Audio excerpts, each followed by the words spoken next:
A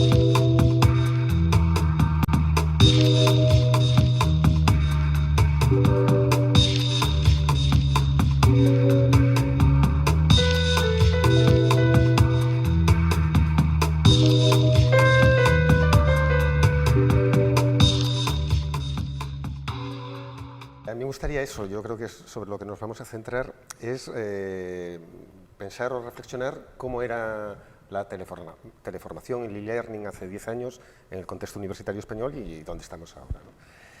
Curiosamente, hace justo 10 años, allá en el año 2000, 2001, a través de un estudio que nos financió el Ministerio de Educación, la Dirección General de Universidades, tuvimos ocasión de describir cuál era la situación que había en aquella época en los campus virtuales españoles, ¿no?, de las universidades españolas. Y el dato, así por recordarlo, es que no llegaba al 50% el número de universidades públicas españolas que tenían organizado institucionalmente un campus virtual. Esto es impensable hoy en día, 10 años después. Es decir, yo creo que este es el primer avance, es decir, que institucionalmente ya las autoridades universitarias han asumido de que tienen que hacer esta oferta. Y, en segundo lugar, hace 10 años, gran parte del profesorado docente universitario desconocía este concepto de e-learning, campus virtual, aulas virtuales. En estos momentos, por el contrario, es ya un concepto que está ya bastante asumido. Otra cosa son ya las prácticas pedagógicas que se hacen dentro del e-learning o aulas virtuales. Ahí yo creo que hay un hito que es el siguiente.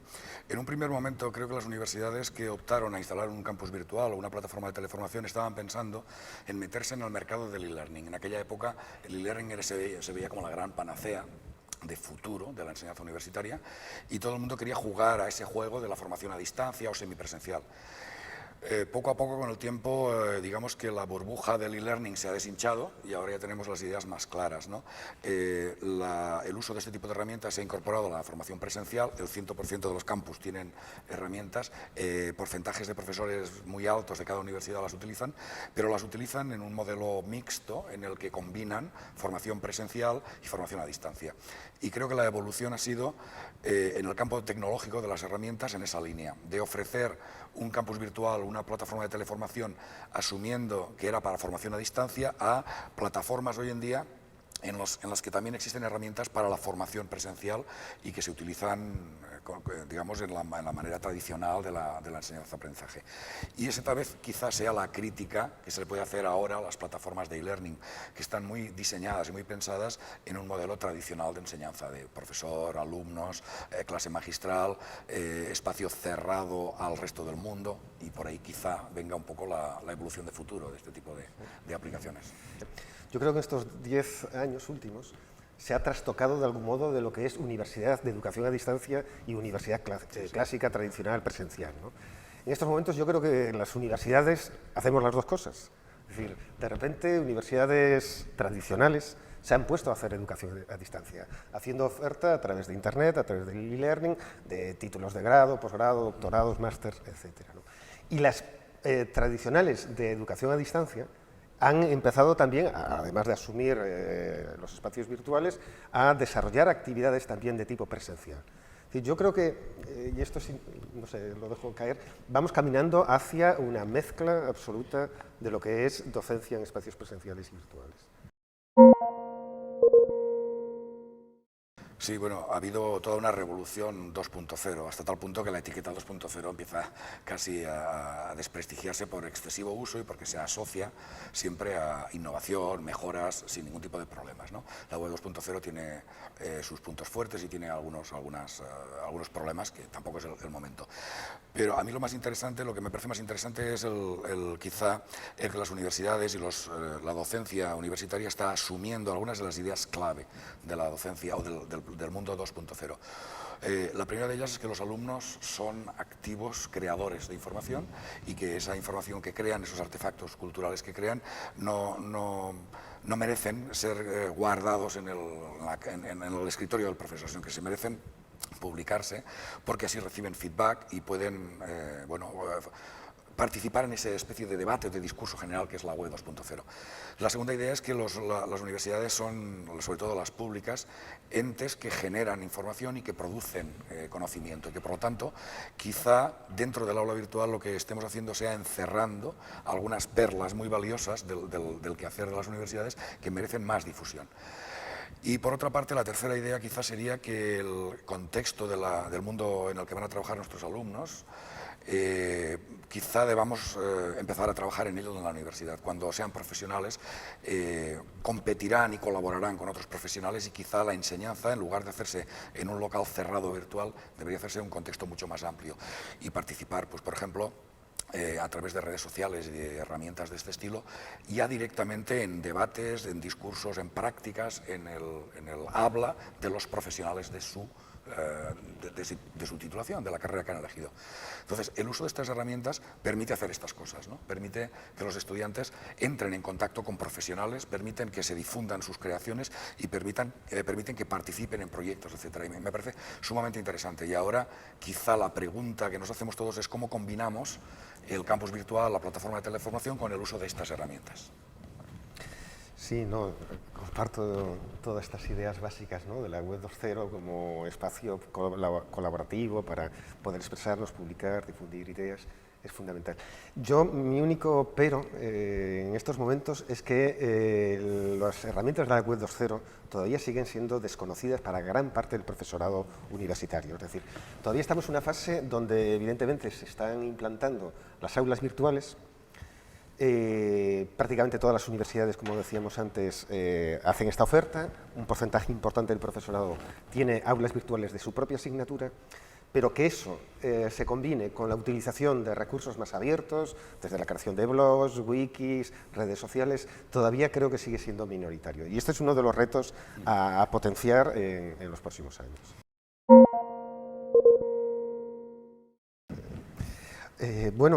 Una cosa es disponer del espacio virtual a través del aula de e-learning y otra cosa es el tipo de práctica educativa, pedagógica, didáctica que se hace dentro de ella.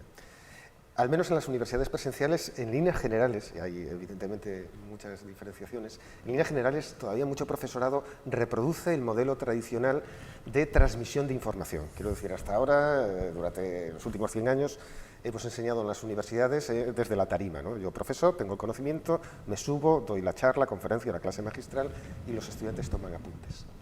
Eso se ha trasladado casi miméticamente en muchas aulas virtuales y entonces el profesorado las utiliza para dar información, poner sus apuntes, solo que antes en vez de copiado en papel, pues en PDF, en Word, sus presentaciones multimedia, etc. El gran reto es cambiar este enfoque, es decir, desarrollar una metodología o modelo educativo de docencia universitaria no focalizado en la transmisión de la información o centrado en el contenido de la asignatura, sino pasar a convertir el aula virtual como un espacio donde los alumnos aprendan a través de la acción, haciendo cosas. Y esto significa que los profesores tenemos que pensar nuestra metodología de enseñanza no solo sobre los contenidos, sino fundamentalmente sobre la planificación de qué actividades tienen que hacer los estudiantes para que ellos construyan ese conocimiento. Y este es el gran reto, es decir, planificar el aula virtual no tanto temáticamente, sino en torno a grandes tareas que tienen que construir los estudiantes. Sí, y eso impone algunos cambios también en la forma de evaluar, que es clave en la universidad. Eso significa que quizá metodologías que hasta ahora eran minoritarias o que eran poco conocidas en nuestro contexto, como el uso de portafolios, en este caso de portafolios electrónicos, adquieran nueva preponderancia. Un portafolio es una colección de trabajos o de prácticas o de artefactos creados por el alumno junto con una reflexión creados por el alumno, pero supongo que la mayor parte a petición del profesor, con una reflexión sobre cómo esos artefactos son una muestra de que ha aprendido una serie de conceptos, de conocimientos o tiene una serie de actitudes, ¿no? Y el combinar una metodología nueva con un nuevo tipo de evaluación a mí me surgen algunas dudas. Yo creo que quizá esta metodología está muy bien en cierto tipo de titulaciones y en cierto tipo de asignaturas dentro de esas titulaciones, pero que no todo el mundo, la universidad, el contexto, el plan de estudios, etcétera, le pide que cambie la metodología para hacer esto.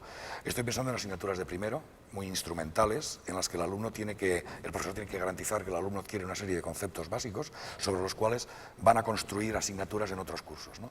Quizá este aprendizaje mucho más libre, mucho más a expensas de la iniciativa del alumno, aunque el profesor controle, proponga actividades, diseñe un entorno rico en información, etcétera, sea más adecuada para un tipo de alumno y un tipo de enseñanza de un nivel superior, ¿no? Y bueno, creo que estamos afrontando un reto absolutamente precioso en los próximos años. Creo que la universidad va a cambiar mucho. Es más, a pesar de todas las cosas a favor y en contra de la armonización europea, creo que ahora es el momento de empezar a introducir algunas de estas herramientas, algunas de estas prácticas y algunos de estos elementos. Si no lo hacemos ahora, posiblemente no tengamos otra oportunidad tan mejorable como esta en los próximos, quizá 10 años. Sí, la verdad es que estamos en un periodo histórico de una transición muy importante, ¿no? de un cambio de lo que podría ser la cultura del libro impreso, que ha dominado los 2 últimos siglos, a una cultura basada en la tecnología digital, ¿no? con una serie de características distintas. A mí me gustaría comentar y pensar un poco cómo era la universidad hace 300, 400 años. Y da la sensación, o tenemos la generación actual, de que el libro impreso siempre ha estado vinculado con la docencia universitaria. Y no es correcto. Es decir, la imprenta es una tecnología que llega allá a finales del siglo XV, ¿no? Y no entró en la docencia universitaria hasta finales del siglo XVIII. Es decir, pasaron 3 siglos donde los libros impresos o la tecnología de la cultura de la época no entró en la universidad, le siguió dando la espalda. Pesaba la oralidad y la toma de apuntes escritas, ¿no? De algún modo, este sería uno de los peligros, es decir, que la universidad del siglo XXI diera la espalda en su práctica docente a las tecnologías y las formas culturales de este siglo XXI, que son digitales, hipertextuales, multimedia, son abiertas, etcétera, ¿no?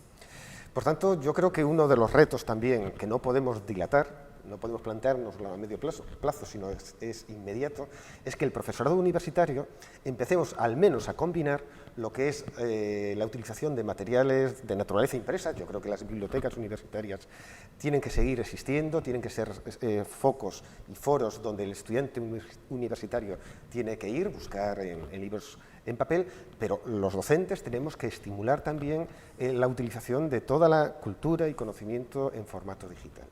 Y esto implica el que tenemos que capacitar, desarrollar competencias basadas en lo que se conoce como el aprender a buscar información, analizarla críticamente, reconstruirla, difundirla, etcétera, ¿no? Es lo que se conoce como alfing o alfabetización informacional, que entiendo que, como planteaba Jordi antes, tiene que ser una competencia que hay que trabajar desde que entra un estudiante universitario en los primeros cursos, ¿no? Por tanto, yo creo que hay este cambio en la tecnología, del papel a la pantalla, nos debe obligar a repensar qué tipo de materiales tenemos que utilizar, cómo hacerlos, qué competencias tenemos que formar en los estudiantes y, lógicamente, pensar también lo que será la producción de los propios contenidos didácticos que hacemos los docentes y cómo distribuirlos. Sí, eso va a tener, absolutamente de acuerdo, va a tener impacto en muchos ámbitos. Uno evidente es que la industria editorial actual tiene que evolucionar o desaparecerá, tal como la conocemos. De hecho, la única justificación de que exista una industria de la imprenta es que era, en un momento determinado de la historia, la única manera para difundir el conocimiento y para hacer llegar a todas las partes del mundo lo que los investigadores producían o lo que los novelistas escribían, etcétera, ¿no? Y eso en algunos ámbitos, por ejemplo, en el conocimiento científico, hace tiempo que ya es innecesaria. La industria puede que desaparezca simplemente porque no hace falta en la comunicación científica. Sin embargo, hay otros ámbitos que se resisten duramente. No tanto me refiero a la práctica, como por ejemplo a las carreras profesionales de los docentes. Necesitamos empezar a considerar la publicación científica online de tanto más valor que la publicación en papel. Y en la carrera profesional de los docentes, el que un profesor escriba y difunda por Internet sus contenidos, sus materiales, lo que elabora, debería ser considerado un gran mérito, no un demérito de autopublicación o de lo que se llama la publicación de vanidad, ¿no? La vanity publishing. Esto implica, bueno, cambios radicales en la manera de pensar del profesorado. Es decir, que los profesores todavía nos pensamos a nosotros mismos como personas que escribimos libros, y si no están en papel no parece que sean libros, y cuando están en papel la distribución es mínima, la lectura es el nivel de lectura o la tasa de lectura es muy baja, y tenemos que cambiar esas cosas. Y tenemos ya las herramientas. Yo tengo la misma fascinación por una tecnología que ha marcado toda mi juventud, que es el libro impreso, pero entiendo que en un momento determinado es una industria prácticamente insostenible. Es más, algunos intentos tecnológicos que ahora estamos viendo, como el libro digital, los iPads, la parte de lectura de libros, lamento ser tan duro, pero solo son un intento de la industria de perpetuarse controlando el acceso a los contenidos. La cosa que me parece estupenda para la gente que vive de publicar esos contenidos. Pero los profesores universitarios no vivimos de publicar libros. Nuestra máxima fuente de ingresos es la docencia. Nosotros somos servidores públicos del Estado, nos pagan con impuestos de todos. Por lo tanto, creo que moralmente tenemos la obligación, hasta cierto punto, de que nuestro trabajo se beneficie a la sociedad en el mayor amplio sentido posible de la palabra beneficio. Nosotros no vivimos y no comemos de nuestras publicaciones. Lo único que hacemos con ellas es carrera, entre comillas, digamos. Y por lo tanto, tenemos que adaptar muchas cosas, ¿no? Esa alfabetización que tú citabas hace un momento me parece fundamental. Ha habido un cambio entre, digamos, control de calidad en la fuente. Al momento presente es que el control de calidad tiene que estar en el destino, es decir, tenemos que ser los usuarios los que sepamos si algo es bueno o es malo. El otro día leí una frase que me gustó mucho, no recuerdo de quién, lo siento, pero decía que daba gracias a Dios de que la Wikipedia tuviera tantos errores, porque así la gente sabía que lo que leía podía no ser cierto, cosa que cuando en la época de la imprenta y de los libros impresos en las revistas científicas había una especie de creencia generalizada en una calidad que tampoco tenían esos textos, esos libros y esas revistas. Eso nos haría a todos mucho más sensibles, más críticos respecto a lo que leemos y respecto a lo que tenemos que creernos de lo que leemos. Sí, yo no quisiera dejar escapar en esta ocasión el que está habiendo un cambio también en lo que es el copyright, es decir, lo que son las licencias de derecho de copia, la industria que tú nombrabas, ¿no? Y en ese sentido yo creo que el profesorado universitario, como bien decías, la sociedad nos paga por reproducir el conocimiento, difundirlo a los estudiantes, pero también por construirlo, tenemos que tener el compromiso moral, ético y demás de compartir públicamente, sin restricciones, toda nuestra producción intelectual y también de didáctica, ¿no?, de posibles materiales. Y esto nos lleva al concepto de recursos educativos en abierto. Y tú, Jordi, has trabajado mucho en ello y mucho tendrías que decir del copyleft y demás. Yo creo que los autores, cuando los editores acusan a la gente que defendemos las licencias libres de que no protegemos a los autores, yo creo que las licencias libres precisamente a quien protegen es el autor el que decide qué se puede hacer y qué no se puede hacer con su texto. Y si el autor decide que se puede reproducir sin ánimo de lucro, por ejemplo, en cualquier iniciativa educativa, los editores deberían respetar ese tipo de cuestiones. Acabo de leer una noticia antes de venir aquí que cierta universidad norteamericana de mucho prestigio ha decidido prescindir de la revista Nature y de todas sus publicaciones porque les han incrementado al 400% la tasa de suscripción a todas sus revistas. Y ha recomendado el equipo de gobierno de la universidad a todos sus profesores no publicar, no participar en comités de revisión por pares, ni adquirir las revistas del grupo Nature, porque han incrementado las cuotas un 400%. No olvidemos que cada revista científica básicamente es un pequeño monopolio del conocimiento y fija sus precios. Y si lo quieres lo tomas y si no lo dejas. Y si lo dejas te quedas fuera del circuito, es decir, no tienes acceso a esa información. El sistema de la publicación científica en la cual los profesores con fondos públicos normalmente investigan, crean conocimiento, lo publican en revistas que luego su universidad tiene que volver a comprar a precio de oro para ponerla a disposición de sus investigadores, es súper divertido. O que el profesor universitario que escribe un artículo en una revista normal y corriente resulta que no lo puede fotocopiar para sus alumnos porque para publicarlo en la revista ha tenido que ceder los derechos exclusivos de copia y sus alumnos deberían comprar. O el hecho de que en las bibliotecas públicas se quiera poner una tasa por préstamo de libros, como la música, como otros ámbitos, da una idea de los desafíos que supone la cultura digital para el mundo de la imprenta y de la empresa basada en la tecnología de la imprenta. Un desafío en el cual sobrevivirán algunas ideas y otras creo que veremos pronto desaparecer. Así lo esperamos.